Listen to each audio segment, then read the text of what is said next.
Hello, everyone. Welcome to Portfolio Manager Views. My name is Michael Augustine, Head of Fixed Income and Asset Liability Management, and I'm delighted to be joined today by Hafiz Noordin, a Senior Active Portfolio Manager. So, Hafiz, 2026, I feel like we've been shot out of a cannon. So let's get right into this.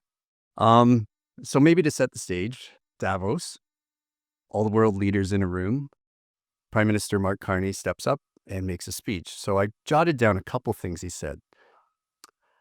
There has been a rupture in the world order. It is the end of pleasant fiction and the beginning of a harsh reality. Intermediary powers, like Canada, are not powerless. If you're not at the table, we are on the menu, right? So let's sort of step way back, right? And maybe we could talk about some stuff that's on the menu. So obviously, we've started the year. There's activity in Venezuela. So if we think about other countries like Mexico, we think about Colombia, maybe we think about Canada, there could be implications there. Iran, right? There's civil unrest. There's talk of U.S. intervention. There's the ongoing war by Russia on Ukraine. You can think about Taiwan and some of the South China Seas activity. And then more recently, Arctic sovereignty, right? So a lot of things, if we pan back and we think about the macroeconomic environment, right? When we start to think about fixed income and given that background, what are your initial thoughts and how you feeling starting the year? Right. Yeah. No. It's felt exhausting, right? To sort through all that. So yeah, I think when we try to reflect on a lot of the team discussions we've been having to start the year, there's a clear implication for Canada around the energy sector, right? And so there was obviously a big equity story there, where there's a lot of volatility in energy related equities. But when you look at the bond market, and if you look at the bigger corporate borrowers in the Canadian market, they're largely the pipelines. And what we saw there was that the prices for bonds for pipeline companies were actually pretty stable throughout all of this. So I think that's kind of a good thing to sort of reflect on, that the business models of the biggest borrowers in the energy sector is generally still intact. And so I think, so that's sort of a good thing to sort of reflect on. But I think what you pointed to around, looking at what's happening in Davos and Greenland in particular, the market reaction there has been much more broad-based. It hasn't just been energy-related, but sentiment has really deteriorated a lot around, in equities as well as in fixed income. And so I think there's definitely reflects worries about tariffs coming back into the picture. I think that obviously has implications around inflation. It has implications around, what's arguably are rich valuations in equities and in corporate bonds. So I think that's something we have to take headline by headline. But I wanted to add in one thing, which was that there's one topic there that didn't get a lot of headlines, but actually mattered a ton to the fixed income markets, and that was Japan. And it's not so much a geopolitical event, but it does point to this idea that fiscal sustainability is still going to be a really important theme, and arguably one that could persist more than the constant noise around geopolitical risks. And what happened there was that there's a lot more concerns around how much the Japanese government intends to borrow, and is that sustainable when they already have a debt to GDP of 250%. So those are the bigger picture things that we have to look at. And, to start the year, certainly a lot of volatility in equities and, crypto. But if you were a holder of 30-year Japanese government bonds, I think at one point your total return was down 7% in a matter of a few days. So those are the kind of moves that we were looking at and thinking, that's what we really have to watch out for, particularly in the fixed income market. Yeah, it's interesting because we often don't think about sovereigns as having credit risk, but let's come back to that. You talked about inflation, and obviously last year tariffs were front and center when we're thinking about inflation and central banks and what we'd expect them to do.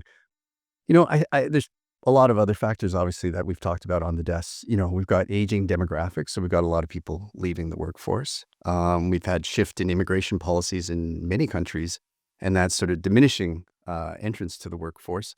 I don't think we can do a podcast without talking about AI, right? And the productivity there is also impacted is sort of, if we think about inflation, I mean, productivity, the relationship with inflation. Um, and then if we're also thinking about inflation, I always start to think about Fed independence. There's a lot going on there, and the sort of headwinds and tailwinds, and we could tie these back to inflation and maybe central bank actions. So if you think a little bit about what this means for central banks and what we're thinking for the year, maybe if it's rate cuts at the short end, or to your point, what's happening in the long end with sovereigns, like how are you thinking about that? Yeah, yeah. And so, to your point, I think the inflation outlook feels very muddled, right? Because there's these big dynamics around, we mentioned tariffs, causing noise, but immigration and, productivity and AI are big ones that we have to monitor. I think, what I would say is that the good news is that with all of that, the market's still pricing in a fairly stable outlook for inflation. You can look at market pricing for inflation using inflation protected bonds. And for, in that market, we're seeing about 2% as still being priced in for long-term inflation. So when the market digests all of these things, it's still landing around there, which is, I think, a good story. But that can change, right? And I think, the learning from last year, at least, is that when it comes to tariffs, um, yes, they matter a lot for goods prices, but Mhm. we can kind of treat that as a bit of a one-time tax on companies that are importing in each region that's applying tariffs. So I think, and you talked about immigration policy. To me, that's the area we have to kind of focus on in terms Mhm. of how it plays out and the risk it can pose. Um, we're generally seeing in Canada and the U.S. and generally globally a move towards lower levels of immigration, in some countries even net negative immigration. And so the concern there is, does that lead to shortages in labor, leading to higher wage prices? Those are the types of trends that could cause a broad-based increase in inflation. So, we have to watch the data. I think for now, at least, again, the data is showing a reasonable story where in Canada, we ended last year kind of 2.4% year over year in terms of our CPI. In the US, the CPI is about 2.7. So that's not bad.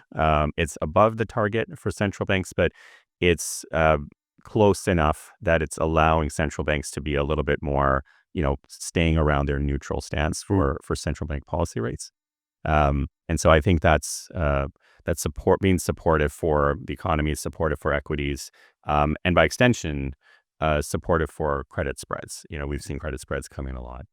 So yeah, I mean, I think, when we and maybe on that point, thinking about corporate bonds, I know, from when we talk about our fixed income outlook, credit is Yeah. front and center when it comes to the outlook. And it's been a very good story the last year in terms of seeing, credit spreads tighten, and total returns are having pretty solid. So, Mike, from your perspective, though, as you kind of look out the next year and in corporate bonds particularly, how is that Yeah. kind of feeding into your outlook? Yeah, I mean, it is interesting to sort of link back to last year. I mean, we saw FTSE TMX return sort of 2-3%. We saw IG corporates 4-5%, high yield 6-7%. So kind of bonds doing what they're supposed to be doing, right? It is interesting because obviously our credit center of excellence, we spend a lot of time doing fundamental research, and the fundamentals are good. IG issuers had good earnings. We have seen upgrades to downgrades sort of come off the boil, but those numbers are still really good as well. So, financial conditions are good. The regulatory environment seems to be shaping up. Fiscal, monetary stimulus. So, we seem to be firing on all cylinders. And going into the year, there should be this tailwind. So it gives us optimism about credit markets. Um, we are mindful of technicals, though. So, to your point, we had record issuance last year, and we're expecting even more issuance this year. So we also have to be mindful of how well that issuance is received by the market. If we're getting too much in one sector or too much at one time, that could cause credit spreads to widen out a little bit. We're also mindful of some things that are going to go on. For example, free trade is going to be renegotiated this year. So there could be some volatility. But the demand has been there. The all in yield buyers are there. Absorption of just net issuance just from maturities and coupons is going to be quite supportive of credit as well. So I think sort of stepping back, really, we like credit. We like the fundamentals. We're mindful of the technicals. There could be some widening out this year. And I think widening out in credit spreads or that incremental compensation on corporates over sovereigns is really something we can lean into. And we may spend more time this year thinking about sectors. Obviously, with everything going on geopolitically, like it's not going to treat every sector the same. Um, and then also we want to have dry powder, right? And I mean, we spend a lot of time thinking about when we lean into credit, and having that dry powder is important, whether it's in IG, high yield, or even the private markets too. So, I think we're set up well, and I think it all kind of goes back to sort of doing the fundamental research. Um, it's funny when I think about credit, we spend a lot of time thinking about North America, and I know Canada is sort of 2% of global GDP, so there's a lot of opportunities outside of Canada. So emerging markets were sort of the darling of 2025, and I know you spend a lot of time thinking about that, Hafiz. So what are you thinking going into 2026? What are your expectations, or are you finding or thinking about opportunities in that space? Yeah, no, it's really interesting because if you'd asked me a year ago, we're going to have this massive risks around tariffs and that the U.S. would be getting into all of these unconventional policies and looking at ways to, essentially reorganize the world economic order. I wouldn't have necessarily had really strong conviction to say emerging markets would be the outperformer in 2025, but certainly that is what happened. So I think it surprised a lot of people. What was really interesting about it, though, is that we saw it in equities and in fixed income, where emerging market assets appreciated a lot. A lot of that actually was due to what I'd call the currency effect. So if you were even just in cash in emerging markets, and just holding the cash and earning interest on your cash deposits, in some markets you were getting interest rates, close to 8, 9, 10%. So you're getting really strong income from the cash. But then on top of it, when we kind of reflect on everything we said around, the big shocks from last year, what did last was a US dollar decline. And when you have a broad-based US dollar decline, emerging markets tend to do well. And so you got an extra capital appreciation in these currencies. So like Brazil and Mexico, for instance, were up, their currencies alone were up 20% on a total return basis last year, which again, very few people were going for. So I think it's an interesting setup now in that we haven't, the US dollar's cheapened, but it's by many measures still overvalued, especially versus a number of emerging markets. So I think the setup's still pretty decent for EM. But I think that, after the wave of outperformance last year, you have to be a lot more careful in how you select different countries. And it's not just a broad-based allocation.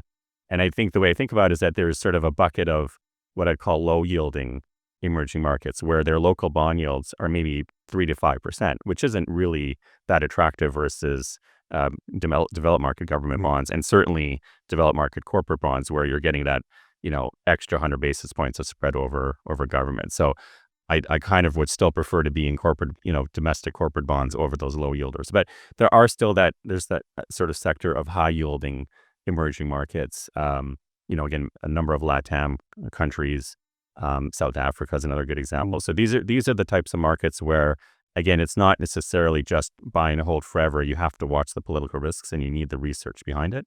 But you can get those high single digit potential total returns. So I think, when it bring it back to portfolio construction, it's about sizing those right in a diversified portfolio of corporate bonds and developed market government bonds. And so it's just about getting that allocation right and then the country selection right. Okay. So maybe bringing it all home. So we've talked about the macroeconomic backdrop, sort of how that leads into inflation and good conditions for credit. We've moved beyond our borders and looked a little bit more global to find opportunities. Maybe just final thoughts on how fixed income fits in this multi-asset portfolio and what we're solving for clients. Yeah, and I think the role of fixed income has been, there's been a lot of, questions from a number of different types of clients of how do I think about it, right? And especially when there have been, it's still, the memory of 2022 and early 2023 when inflation was a problem, naturally is still on everyone's mind. And I think that's a reasonable, question mark. And I think what it comes back to for me is just two things. Fixed income provides income and insurance. For each client, it's just a matter of which of those factors are important and how much in the portfolio. But I think that insurance component really has to be taken in the context of what we talked about around inflation, which is that if inflation is stable, it doesn't have to be declining, even if it's just stable in a reasonable range around the central bank target. Um, that means that we're in kind of a regime where fixed income can provide insurance. Um, you won't necessarily see it day to day, but when it really matters is when you have the market pricing in a recession, and then I'd call it more of a typical recession where you get deflation, and in that world, which isn't priced in any way right now because fundamentals are strong from an economic growth perspective, but if a shock were to happen that leads to a recessionary outcome, you'll see equities decline materially, but you'll also see fixed income appreciate materially because we'll see bond yields coming down to, price in more central bank cuts to react to that shock. And so that's the role that the insurance part of what fixed income offers. But I think what's really critical is that you normally you want to pay you would be paying for insurance. Yeah. When you look at right now the yield on a typical fixed income investment grade fund, you're somewhere around 4%. That compares to cash rate of 2.5 maybe. So it's not just that you're having to pay for insurance. I think the way I'd frame it is that you're getting paid Hmm. to take out Yeah. insurance right now with high quality fixed income. And so that to me is the framework that I would think about. And again, it all depends on the time horizon for each client, but that role I think is compelling right now. Yeah. No, I like the way you framed it as income and insurance because I know I spend a lot of time talking to institutional accounts, and clearly foundations and endowments, they have income targets. And again, linking it to where we are today, I mean, we're at a high level. Real rates are high on a historic basis. So being able to sort of clip those coupons and meet those payment requirements is super important. And I think the opportunities are there right now. If I think about some of the pension plan, they sit down at the beginning of the year, they think about where things are and what their plans are. And a lot of these plans have a lot more retirees than ever before. So they are relying on the fixed income for that income and insurance at the same time. So they want to protect the funding levels that they've achieved. So I think that resonates whether we're a retail investor, institutional investor, but I think that's great. I think that brings everything home and ties it together. Thanks, Hafiz. This has been a great conversation. Everyone, look forward to the next Portfolio Manager Views, an ongoing dialogue between portfolio managers. Thanks again for your time.